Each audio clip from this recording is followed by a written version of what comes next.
Madame la Présidente, chers collègues, nous voyons bien qu'en toute bonne foi, vous essayez d'aller dans le bon sens. Mais cet article 7 montre les limites de votre compréhension des problèmes traversés par le secteur de la santé.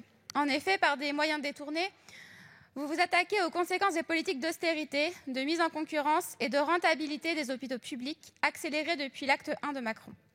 Pour avoir un système hospitalier qui tient la route, il faut se mettre en tête que la santé n'a pas à être rentable. Il ne suffit pas de dire qu'on ne veut plus d'intérim. Plus de 25% des postes de médecins titulaires dans les hôpitaux publics ne sont pas pourvus. Et ce chiffre monte à près de 50% pour les radiologues et les psychiatres.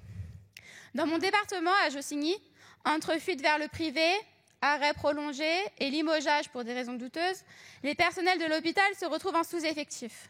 Que leur répond-on? Pour avoir plus de soignants, outre l'ouverture de davantage de places dans les facs de médecine, nous devons améliorer leurs conditions de travail. Les cadences sont tellement infernales que des soignantes de l'hôpital de Jouarre confient oublier d'aller aux toilettes. Et nationalement, on compte un suicide d'interne tous les 18 jours. Il faut remettre de l'humain et cela passe notamment par la fin de la tarification à l'acte. En vérité, la Macronie n'en est pas à son coup d'essai. Rappelez-vous ces contractuels de l'éducation nationale qui n'ont pas été reconduits pour ensuite rappeler des néo-retraités en urgence. Cessez cette imposture qui est insupportable.